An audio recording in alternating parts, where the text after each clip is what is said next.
All right, so this is the 10-minute strength workout, part of the 5-minute fat loss program, part of the 10-minute strength program. So as you can see, I'm getting here set up. I'm going to be doing my warm-ups and then getting into my explosive exercise. So you can see I'm doing jump squats. For the jump squats, you want to make sure that your knees are not caving in. You're jumping as high and as powerful as possible, really going for that maximal muscle contraction. 6 to 8 reps. It should not be more than that. If it's more than that, you won't be at peak power. So it's really key that we stay at that 6 to 8 reps. Then you're going to be taking a rest period. So we will hang out and rest, recover a little bit in between sets. You can see I'm getting some water, some BCAAs I think I've got in there. And basically you're just recovering in between sets, catching your breath. We really went all out on that explosive set. And now we're going to rest and then get into the time under tension sets. With those explosive sets, whether it's explosive or heavy weight, the goal is maximal muscle contraction. So we really want to be working hard and putting everything we can as far as strength, speed, and power goes into the exercise. So you can see I'm grabbing some weights here. Obviously, you're going to pick based on the weight you need, based on the instructions that were given in the instructional video. Nice, slow, steady tempo down, and then moderate tempo up. So you notice as I go, we're going 1, 2, 3 seconds down, and then 1 second up. You notice at the top, I'm not holding and resting there. I'm right back down as soon as I hit that top point, really focusing on tension on those muscles. This is all about time under tension, creating tension all the way through the movement, pushing all of my weight off that front leg, activating through the foot, pushing the big toe and the heel into the ground, sinking down with the inhale, up with the exhale, keeping those shoulders back, chest up, avoiding letting anything collapse as I go through the movement.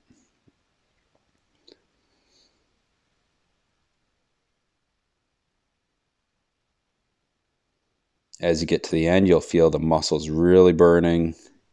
Feel that fatigue sinking in, but you're pushing through, getting that maximal tension on the muscles, making that mind-muscle connection. Again, trying to avoid dropping the shoulders. You can see mine dropping a little bit there. That's normal, but trying to minimize it. And at the end of that, usually your leg will feel pretty fried, and then you're going straight into the pump. So fast reps, again, whether this is squats, split squats, or any other movement, it all works.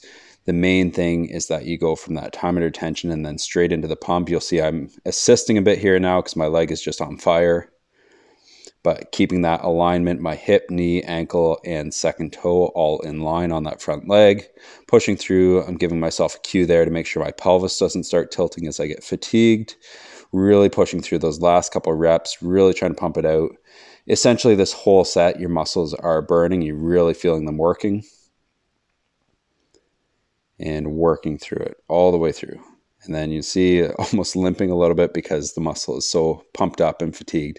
Shake it out a little bit, get some blood flow back into the muscle. You can stretch a bit, not leg between sets, get some blood flow back in there. If you have a bike, feel free to ride the bike in between. That can actually help loosen them up. Just make sure you go extra light. In my case, I'm sitting here, look at that good posture, making sure I'm not hanging my head or rounding the shoulders and screwing up my posture, programming myself for bad positions. Instead, sitting up nice and tall and maintaining that good position.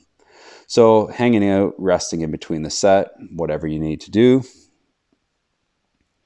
and waiting for some of that muscle lactic acid buildup to go away, resting until your next set is ready to go. So I'm waiting for a bit of an intuitive rest period here, letting that leg recover, because with split squats, it's the back leg. Now, if this was just a squat workout, essentially at this point, you'd already be done because you're doing both legs together and you'd move into some of the more isolation work. But in our case, because we're doing split squats, you're obviously resting and then pushing through the other side.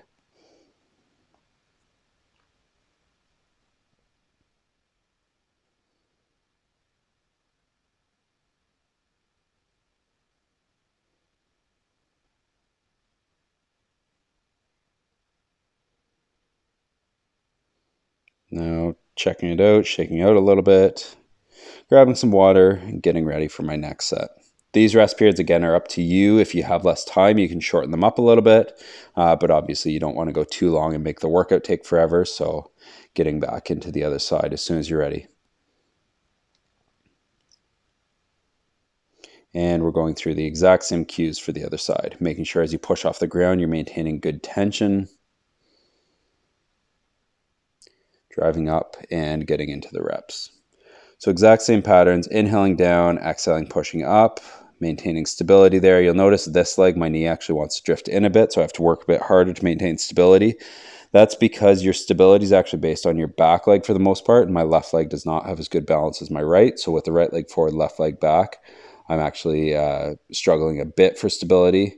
And then you'll notice I also started out a bit quick, so I'm slowing the reps down here as we get into it. Keeping that chest up, head up, kind of looking at a point forward on the horizon, maybe about 15 feet forward at the ground or 6 feet in front of you at waist level. Nice and slow reps. Inhaling down, exhaling, driving up, feeling that tension on the muscles. And then straight into the pump. Again, you notice a bit of lack of stability there. So it's, again, something positionally we want to make sure we optimize as much as possible. So I'm assisting a bit with my other hand and pumping those reps out. This one is going to be harder because it's the second side. You'll always notice that the second side is harder, and working through it.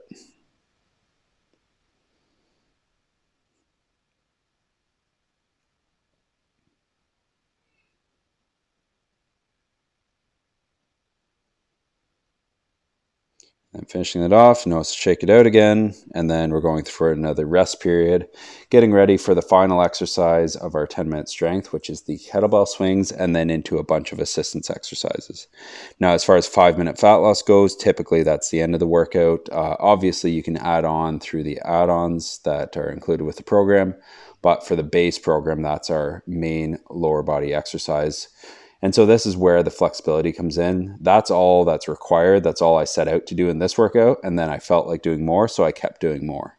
And that's the beauty of the program. You don't have to do more, but quite often by the time you get into it, you're gonna be like, okay, yeah, I'll do this extra thing. So I think here I'm going to get a kettlebell, getting ready to go for the next set. And I'm going to do, I think, 60 or 50 or 60 or 75 kettlebell swings. Obviously, you adjust this based on what you need, based on the weight you have. And you notice here my SI joint was feeling a bit tight, so I'm doing an SI joint mobility drill. Definitely not a bad idea to do this here. You put one leg up, and you're basically pivoting forward on that 45-degree angle. Really works wonders to get the SI joint loosened up. And this is one I was given by an athletic therapist that works out of our studio, Carla, and huge, huge difference. I actually had issues with a hernia, and a lot of that was related to SI joint being jammed up. And so making sure I keep that SI joint mobile is critical. If I didn't have this exercise, I probably would have actually ended the workout there because of how jammed up it was, because I want to be careful and not overdo it. So you can see I loosened up, tested it out with some rotations, and then I'm getting ready for my kettlebell swings.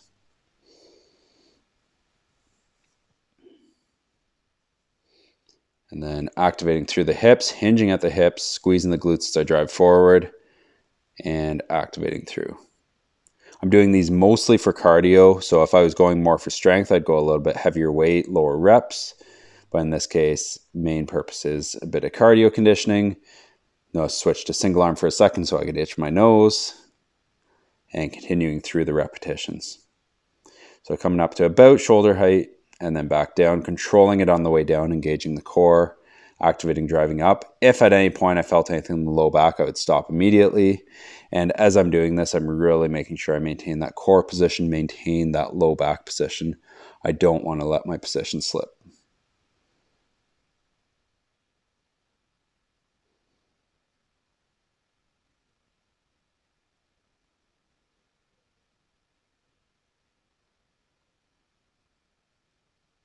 So continuing through the repetitions, you're just going until you get fatigued. So the goal each week would be to increase and to do more. So that was that set. And then the next set I'm trying to do more. You can see here I'm sitting down and setting up my next or writing down my reps.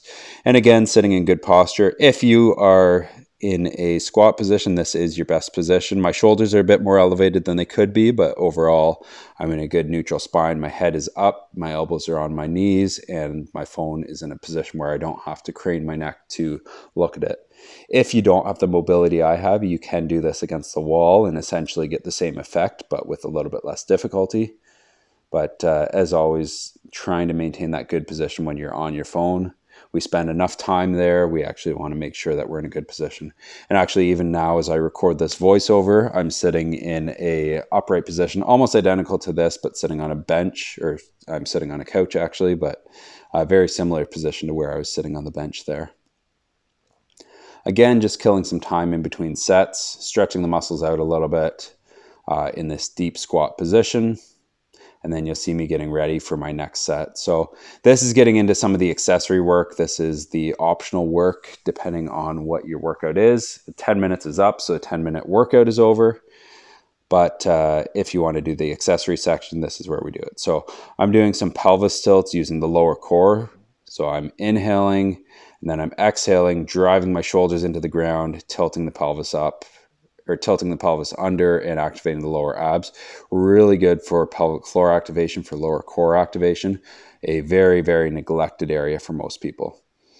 So as you drive up, you are tilting the pelvis, activating the lower pelvic floor or the pelvic floor, lower abs, driving the feet through the heels and the big toes into the ground, driving the shoulders into the ground, creating that full body synchronization with the breath and with the activation.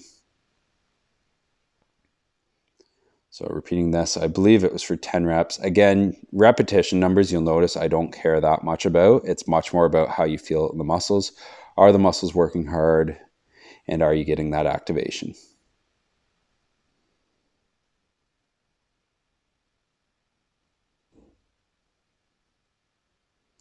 And you notice sitting up, getting ready for next exercise, quick sip of water. And the pace of these, again, is very self-determined. It depends how much time you have, what you want to do.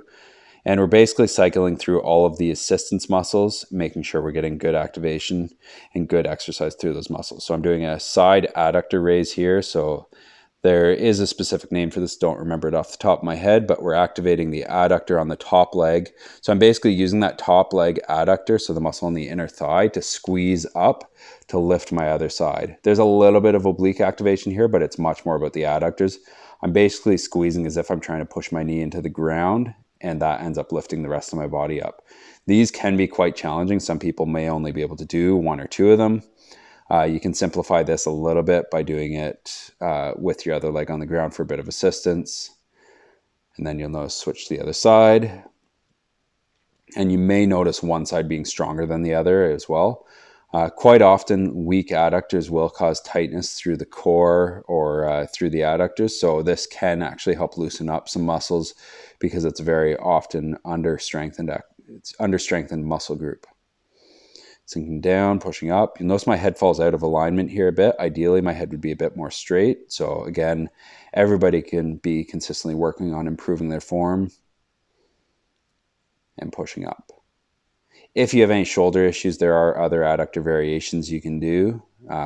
Even simple stuff like squeezing a foam roll between your knees will activate the adductors.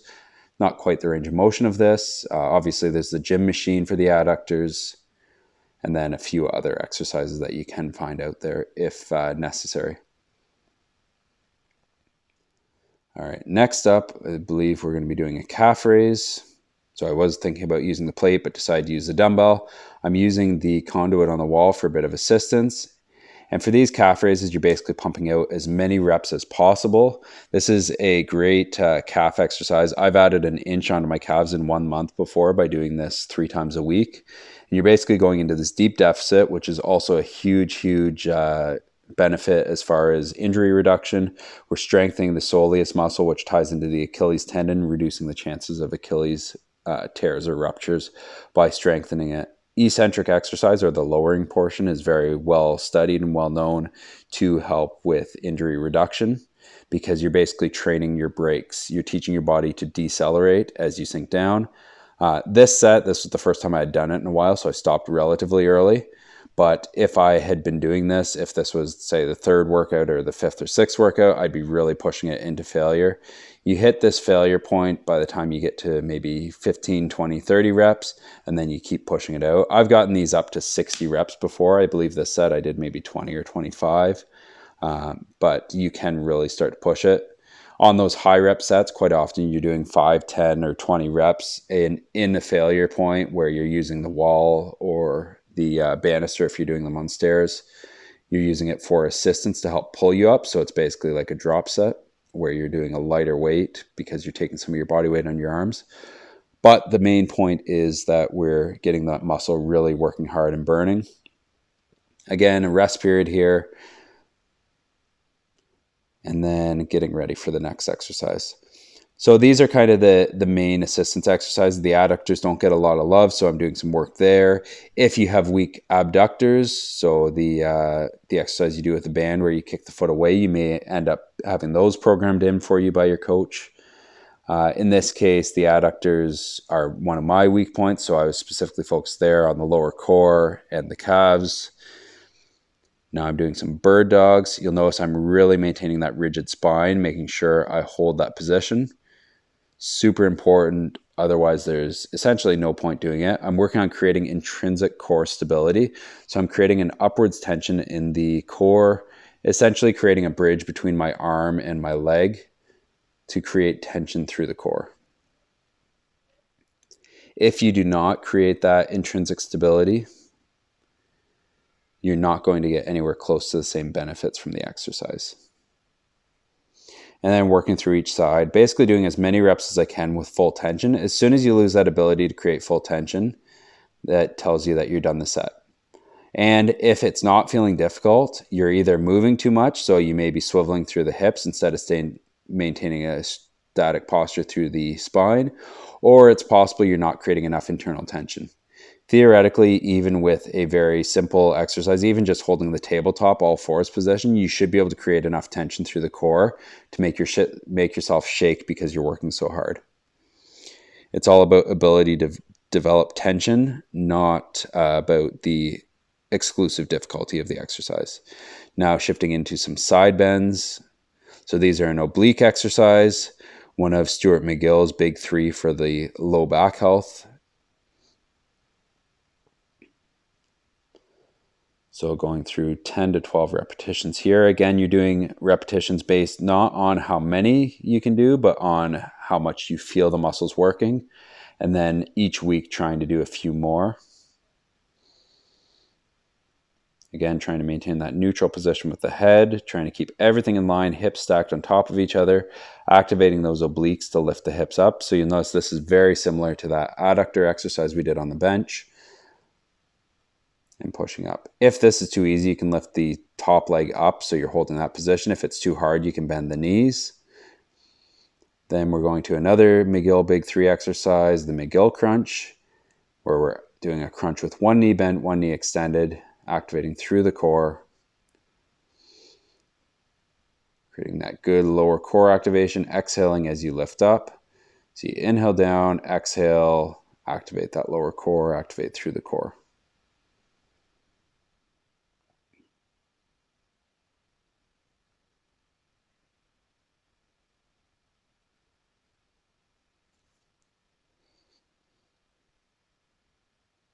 Really trying to make sure that core is working, that it's not the neck doing all the work. If you feel neck tension, you've probably got something going on in your anterior neck or the front of your neck muscles, which is very common for us because we all sit at desks or work with our hands in front of us or look down all the time. So you want to make sure you loosen up those front neck muscles with a bit of self-massage or with seeing a massage therapist or osteopath or athletic therapist to help get those loosened up. Really focus on using that breath, inhaling down, exhaling, crunching up.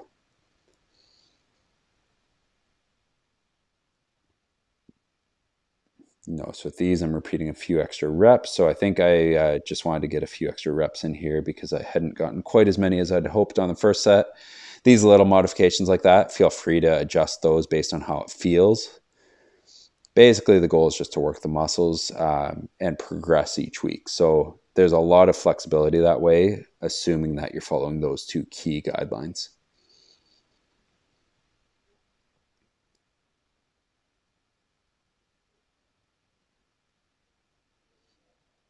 And I should mention the bird dog is also one of the McGill Big Three exercises.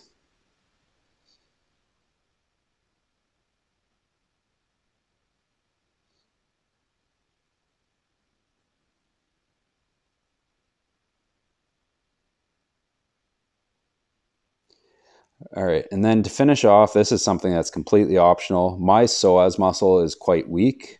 And it's something I picked up actually. I was just messing around with the soccer ball the one day and noticed that I was really weak through the psoas muscle. So it's something you can throw in. It's a little bit of fun practice, a little bit of good cardio, chasing the ball around. Obviously, make sure your shoes are tied and you're bouncing the ball on your knee, getting that good activation. So that'll carry through right to the end of the workout. And again, just mess around with it. Get that psoas muscle firing. Psoas, you'll feel it's essentially in your hip joint. A lot of people talk about it as the hip flexor. There are multiple hip flexors. It's one of them. And basically is responsible for bringing that knee up towards the abdomen in a movement like this knee up with the ball. So it's great for getting that psoas muscle firing. I noticed from doing this that my muscles were fatiguing very quickly doing this compared to what I remembered from being a kid. And so I've been doing a bit of this as extra psoas activation. And that's the workout. So I hope you enjoy it. Feel free to double it up. You can do each set twice. This took about 20 minutes, so you can feel free to double those durations. Obviously, there's a 10-minute warm up ahead of time before this, but that is your 10-minute strength workout plus a couple of 5-minute add-ons for isolation exercises.